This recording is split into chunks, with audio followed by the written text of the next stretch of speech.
오늘은 조선 제17대 왕 효종의 이야기를 들려드리려고 합니다. 효종은 많은 분들이 북벌을 외친 왕으로만 기억하시지만 그의 삶을 들여다보면 한편의 장대한 드라마가 펼쳐집니다. 굴욕적인 볼모 생활, 형의 비극적인 죽음, 왕위에 오르기까지의 험난한 과정, 그리고 평생을 바쳐 추진한 북벌 계획까지. 효종의 생애는 조선 중기 역사의 축소판이라 할 수 있습니다. 지금부터 조선 효종의 파란만장한 삶 속으로 여러분을 안내하겠습니다.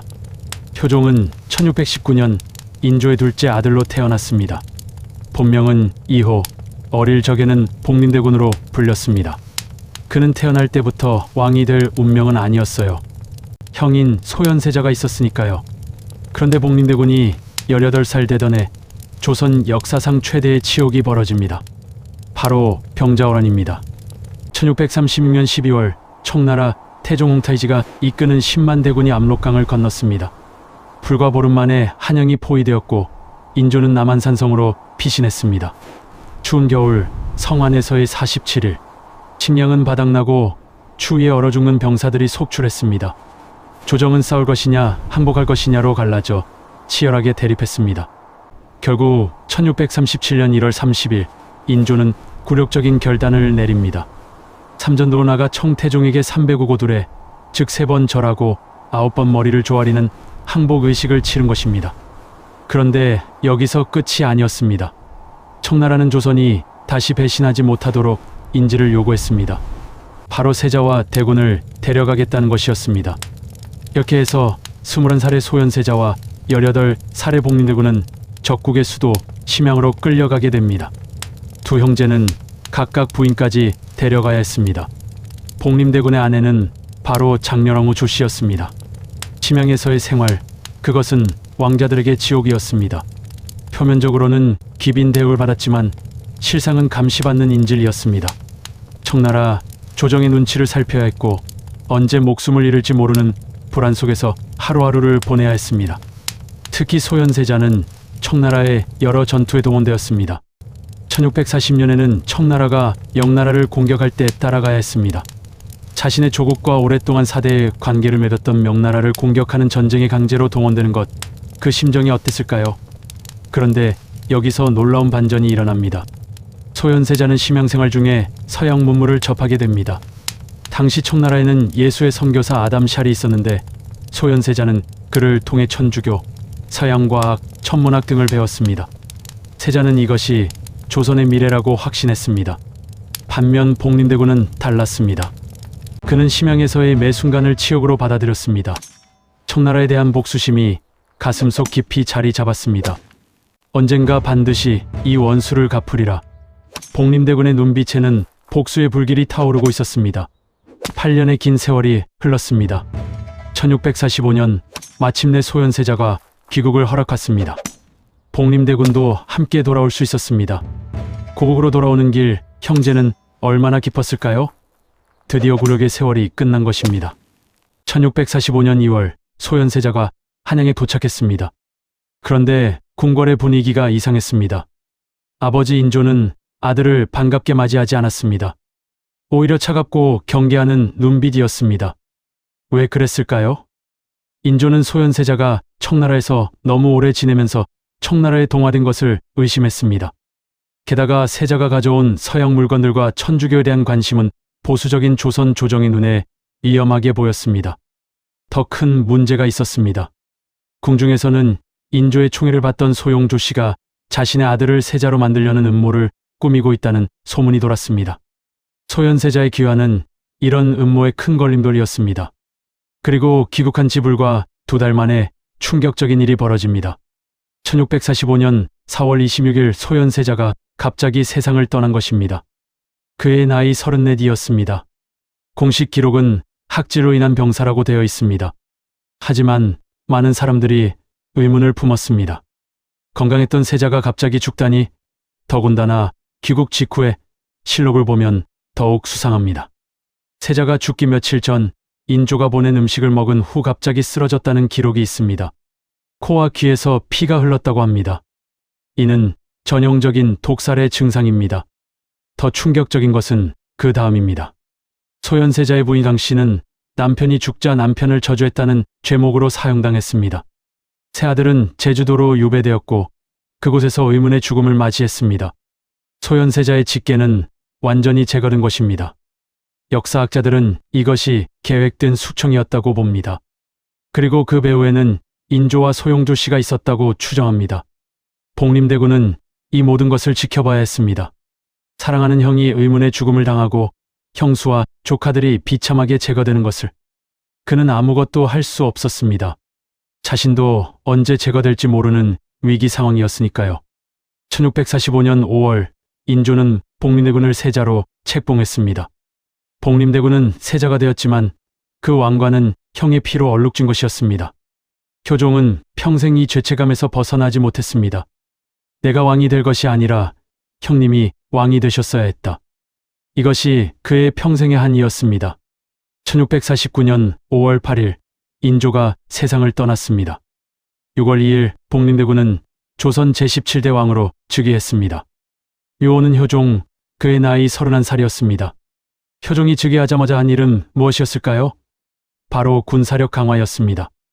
효종은 즉위 교서에서 분명히 밝혔습니다. 청나라에 당한 치욕을 반드시 갚겠다고. 이것이 바로 북벌론의 시작입니다. 북벌론, 즉 북쪽의 청나라를 정벌하겠다는 것. 현대의 시각으로 보면 무모해 보입니다. 당시 청나라는 이미 명나라를 멸망시키고 중원의 패자가 된 상태였으니까요. 하지만 효종에게 북벌은 단순한 복수가 아니었습니다. 첫째, 그것은 병자호란의 치욕을 씻는 일이었습니다. 효종 자신이 8년간 인질로 지낸 굴욕을 갚는 것이었습니다. 둘째, 형 소현세자에 대한 속죄였습니다. 형 대신 왕이 된 자신이 무언가 큰 일을 해내야 한다는 강박관념이 있었습니다. 셋째, 조선의 자주성을 회복하는 것이었습니다. 청나라의 속국이 아닌 당당한 독립 국가로서의 위상을 되찾는 것이었습니다. 효종은 북벌을 위해 체계적으로 준비했습니다. 먼저 군사 제도를 개혁했습니다. 어영청을 대폭 확충하고 금위형을 새로 설치했습니다. 군사 훈련을 강화하고 무기 제조에 있었습니다. 당시 효종의 최측근이었던 송시열은 이렇게 기록했습니다. 전하께서는 하루도 북벌을 잊지 않으시어 깊은 밤에도 군사훈련 상황을 물으시고 병기 제조 현황을 점검하셨다. 효종은 직접 활쏘기를 연습했고 무예를 익혔습니다. 왕이 솔선수범하여 상무 정신을 보여준 것입니다. 그런데 놀라운 사실이 있습니다. 효종의 북벌로는 단순한 구호가 아니었습니다. 실제로 구체적인 계획이 있었습니다. 효종실록을 보면 효종은 네덜란드와 접촉을 시도했습니다. 1653년 제주도에 표류한 네덜란드 선원 하멜 일행을 서울로 불러 올렸습니다. 효종은 그들로부터 서양의 대포 제조 기술을 배우려 했습니다. 또한 효종은 명나라 유민들과 비밀리에 연락을 취했습니다. 청나라에 저항하던 정성공 세력과도 연계를 모색했습니다. 남쪽에서 정성공이, 북쪽에서 조선이 동시에 청나라를 공격하는 협공 작전을 구상한 것입니다.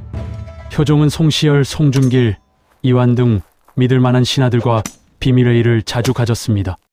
밤늦게까지 촛불을 켜놓고 군사 작전을 논의했다고 합니다. 1654년에는 나선정벌이 있었습니다. 청나라의 요청으로 조선군이 러시아와 싸운 전투였는데 효종은 이것을 군사훈련의 기회로 활용했습니다. 실전 경험을 쌓아 나중에 청나라를 칠 때 사용하자는 것이었습니다. 효종은 가정 생활에도 남달랐는데요. 효종의 왕비는 인성왕후 장씨, 즉 장렬왕후입니다. 그녀는 덕수 장씨 집안의 딸로 복림대군이 16살 때 혼인했습니다. 두 사람의 결혼 생활은 매우 각별했다고 전해집니다. 함께 청나라 심양으로 끌려가 8년간의 고난을 함께 겪었으니 그 유대감이 남달랐을 것입니다. 장렬왕후는 4명의 자녀를 낳았습니다.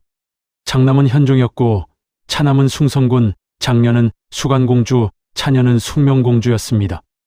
효종은 자식들에게 매우 엄격한 교육을 시켰다고 합니다.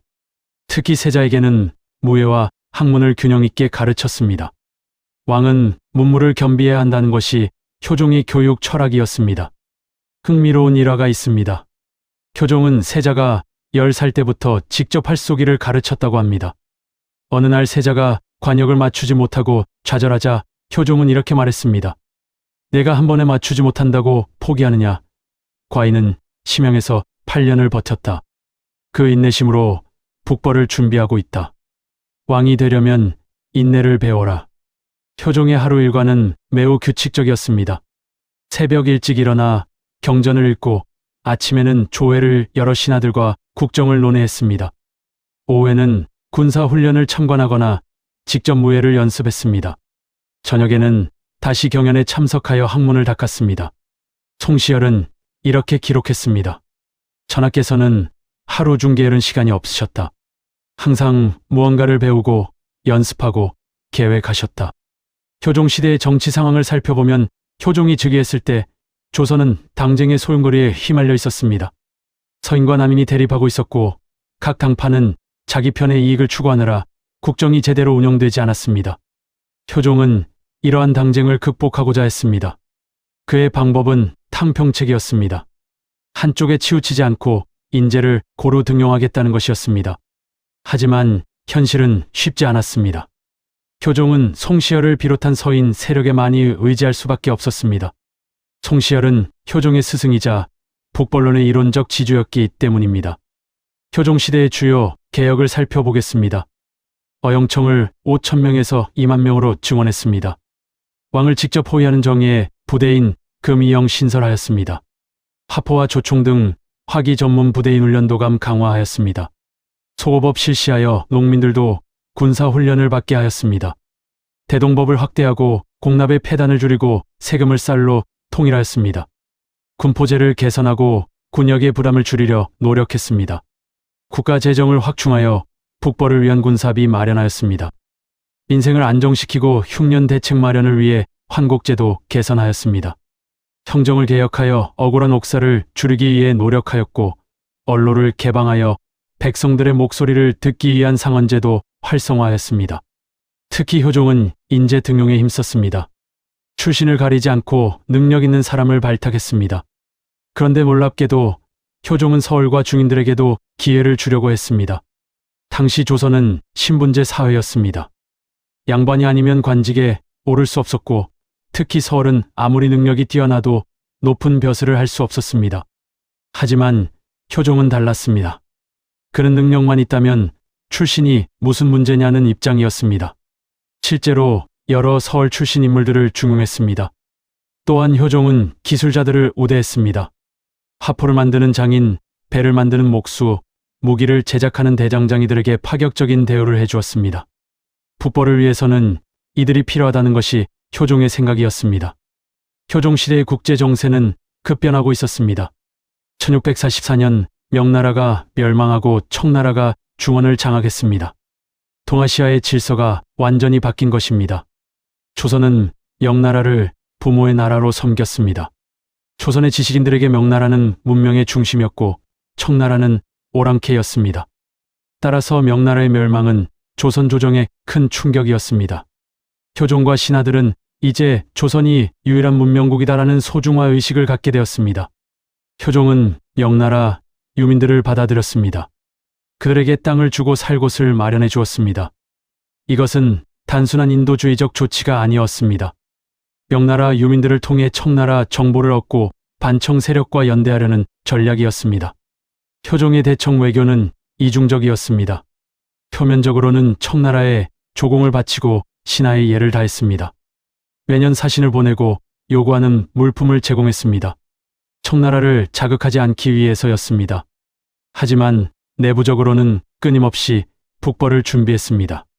군사력을 키우고 반청 세력과 교류하고 서양의 무기 기술을 도입하려 했습니다. 이러한 이중 외교는 위험했습니다. 만약 청나라가 조선의 북벌 준비를 알게 되면 즉시 침공할 수 있었습니다. 그래서 효종은 극도로 조심했습니다. 북벌에 관한 논의는 극소수 신하들과만 했고 기록도 남기지 않으려 했습니다.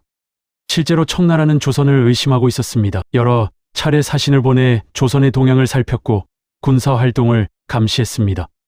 효종은 이런 청나라 사신들을 교묘하게 속였습니다.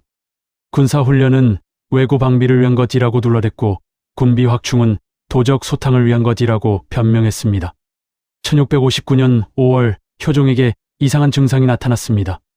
손가락에 종기가 생긴 것입니다. 처음에는 대수롭지 않게 여겼습니다. 작은 종기가 무슨 대단한 병이겠습니까? 하지만 종기는 점점 악화되었습니다.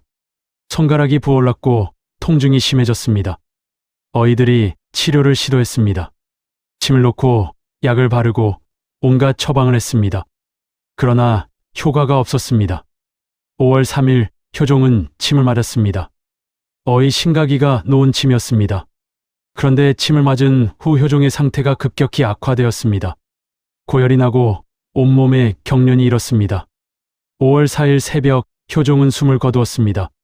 제 10년 향년 41세였습니다. 공식 기록은 침치료 중 발생한 사고사입니다. 실제로 어이 심가기는 효종이 죽자 사형을 당했습니다. 하지만 일부 역사학자들은 의문을 제기합니다. 첫째, 단순한 손가락 종기가 왜 그렇게 빨리 악화되었는가? 둘째, 침치료로 사람이 죽을 수 있는가? 셋째, 왜 하필 북벌 준비가 막바지에 이르렀을 때 죽었는가? 일각에서는 독살설을 제기합니다. 청나라가 조선의 북벌 준비를 눈치채고 자객을 보냈다는 것입니다. 혹은 조정 내부의 반대 세력이 효종을 제거했다는 주장도 있습니다. 하지만 확실한 증거는 없습니다. 진실은 역사 속에 묻혀버렸습니다. 효종이 죽자 조선은 큰 혼란에 빠졌습니다. 10년간 추진해온 북벌 계획은 물거품이 되었습니다. 효종만큼 북벌에 집착한 왕은 없었기 때문입니다. 후계자인 현종은 아직 어렸고 정치 경험도 부족했습니다. 조정은 권력 다툼에 휩싸였습니다. 특히 복상 논쟁이 일어났습니다. 효종이 인조의 둘째 아들이었기 때문에 자위 대비가 효종을 위해 몇 년 상복을 입어야 하는가를 놓고 서인과 남인이 격렬하게 대립한 것입니다. 서인은 차남이므로 1년만 입어야 한다고 주장했고 남인은 왕이었으므로 3년을 입어야 한다고 주장했습니다. 이 논쟁은 단순한 예법 문제가 아니라 효종의 정통성, 나아가 북벌론의 정당성과 직결된 정치적 문제였습니다. 결국 서인의 주장이 받아들여졌습니다. 이것은 효종의 위상을 격화시키는 것이었고 북벌론에 대한 부정이기도 했습니다. 효종은 비록 10년이라는 짧은 기간 동안 제위했지만 조선 역사에 깊은 흔적을 남겼습니다. 효종의 군비 증강은 후대에 큰 도움이 되었습니다. 그가 확충한 어영청, 금이영, 훈련도감은 조선 후기 국방의 중추가 되었습니다. 특히 화포와 조총 등 화기의 발전은 눈부셨습니다. 효종 시대에 제작된 무기들은 기술적으로 매우 발달한 것이었습니다. 비록 북벌은 실현되지 못했지만 강화된 군사력 덕분에 조선은 이후 오랜 평화를 유지할 수 있었습니다. 효종의 북벌론은 단순한 복수심이 아니었습니다. 그것은 자주 정신이었습니다. 우리가 비록 작은 나라지만 강대국에 굴복하지 않는 자존심을 가져야 한다는 것이 효종의 메시지였습니다. 이러한 정신은 조선 후기 내내 이어졌습니다. 병자원의 치욕을 잊지 말고 항상 자주성을 지키려 노력해야 한다는 의식이 조선 지식인들 사이에 뿌리 내렸습니다. 효종의 대동법 확대는 조선 경제에 큰 영향을 미쳤습니다. 이전에 복잡하고 불공평했던 공납제도가 간소화되면서 백성들의 부담이 줄어들었습니다. 또한 효종은 인재 등용에서 능력을 중시했습니다. 이것은 훗날 영조, 정조 시대의 탕평책으로 이어졌습니다. 효종 시대에는 실학이 싹 트기 시작했습니다. 북벌을 준비하면서 실용적인 학문이 강조되었고 이것이 실학 발전의 계기가 되었습니다. 지리학, 군사학, 농업기술 등 실용학문이 발전했습니다. 이러한 학문적 성과는 조선 후기 문화 발전의 토대가 되었습니다. 그런데 여기서 한 가지 놀라운 사실이 있습니다. 효종의 북벌론은 정말 실현 가능했을까요? 대부분의 역사학자들은 불가능했다고 말합니다. 당시 청나라는 너무나 강했고 조선의 국력으로는 감당할 수 없었다고요. 하지만 최근 연구에 따르면 효종의 계획이 완전히 허황된 것은 아니었다고 합니다. 1650년대 청나라는 내부적으로 많은 문제를 안고 있었습니다.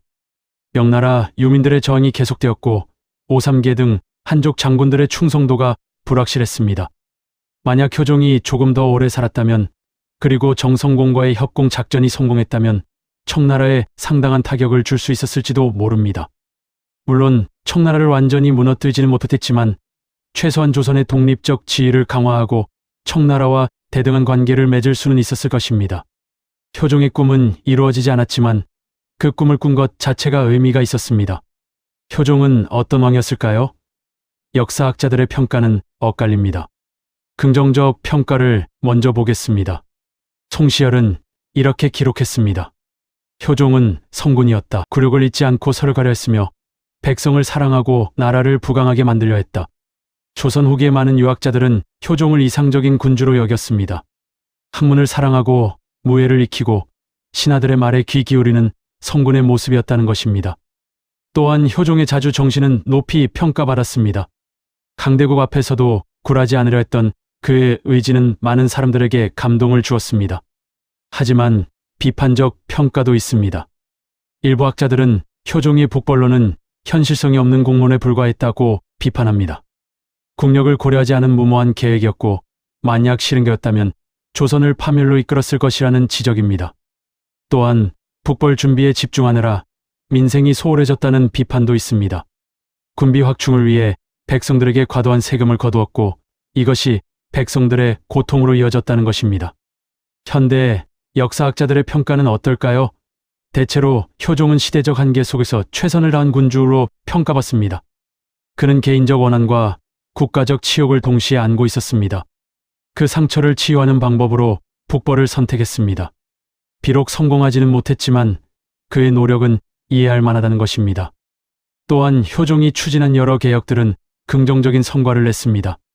군사제도 개혁, 대동법 확대, 인재 등용 등은 조선 후기 사회 발전에 크게 기여했습니다. 그 집념과 노력은 존경받을 만합니다. 효종이 세상을 떠난 후 가족들은 어떻게 되었을까요? 효종의 부인 장렬왕후는 남편이 죽은 후 34년을 더 살았습니다. 1688년까지 살았으니 73세의 나이였습니다. 그녀는 효종의 뜻을 잊지 않으려 노력했습니다. 손자인 숙종에게 자주 효종의 이야기를 들려주었다고 합니다. 너의 할아버지는 평생 북벌을 꿈꾸셨다. 그 뜻을 잊지 말거라. 장렬왕후는 효종과 함께 영릉에 묻혔습니다. 경기도 여주에 있는 영릉은 조선 왕릉 중에서도 아름답기로 유명합니다. 지금까지 조선 17대 왕 효종의 삶을 살펴보았습니다. 구독, 좋아요 눌러주시고 다음엔 왕위를 이어받은 효종의 아들 현종에 대하여 실감나는 이야기를 들려드리겠습니다. 감사합니다.